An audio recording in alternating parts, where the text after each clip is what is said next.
বৃহস্পতি নিচস্থ। হ্যাঁ, বলুন প্রশ্নটা বলুন। স্যার, প্রথম প্রশ্ন হচ্ছে যে সরকারি চাকরি কি হবে? কোন দপ্তরে চেষ্টা করছেন? তাহলে দপ্তরটা একবার ডাইরেক্ট ঢুকে যাই। হ্যাঁ স্যার, ইনকাম ট্যাক্স ডিপার্টমেন্ট বা জিএসটি ডিপার্টমেন্টে চেষ্টা ইনকাম করছিলাম। Tax, GST. কি নিয়ে পড়েছিলেন? আপনি কমার্স নিয়ে পড়েছিলেন? হ্যাঁ স্যার, হ্যাঁ স্যার। ম্যাথ বেস কমার্স ছিল? হ্যাঁ স্যার, ম্যাথ কম ছিল, অ্যাকাউন্টসের পোর্শনটা। অ্যাকাউন্টেন্সি তো কমন, ধরেন মিনিমাম অ্যাকাউন্টেন্সি নিতেই হয়, নাহলে তো আর কিছু হয় না। হ্যাঁ, অ্যাকাউন্টেন্সি, ফিনান্স, ইকোনমিক্স হ্যাঁ, হ্যাঁ, বুঝতে পেরেছি, যেগুলো থাকে। কারো, কারো বিএসটি থাকে, কথা কথা বলছি, বিজনেস স্টাডিজ। হ্যাঁ সেটা স্যার। দেখে নিই। রাশি নবম। সরকারি চাকরি করতে আমি রিসার্চের লাইনে গিয়ে কি সরকারি চাকরি হবে, না সপ্তম, আমি ইনকাম ট্যাক্স এই লাইনটাতে চলে যাবো? অষ্টম, নবম। গভর্নমেন্ট এক্সামে বলে দিই।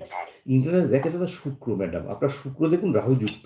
বুধটা ঠিক জায়গায় রয়েছে, মিত্রক্ষেত্রে রয়েছে, কিন্তু যদি ওটা রাশির সপ্তমে লগ্নের ষষ্ঠে, ওখানে কিন্তু শুক্র ইনকাম ট্যাক্স ডিপার্টমেন্টটা, ইনকাম ট্যাক্স এবার ইনকাম ট্যাক্স লয়ারও হয়, কথা বলে, সেটা শনি দেখে। এখানে শুক্র রাহুযুক্ত। যদি আপনাকে এখান থেকে চাকরি পেতে হয়, তাহলে প্রথম শুক্রকে পাওয়ার দিতে হবে, যদি ইনকাম ট্যাক্স ওরিয়েন্টেড চাকরি পেতে হয়। আর রবিকে পাওয়ার দিতে হবে সরকারি চাকরি পেতে হয়। দুটো ডিফারেন্স বোঝানোর জন্য বলছি। এবার দশাটা দেখে নিই আপনার কাছাকাছি কি ভালো দশা আছে। দশা পেলে তবে পাবেন। এখন আপনি বুধের মহাদশার মধ্যে আছেন, বাহ! বুধের মধ্যে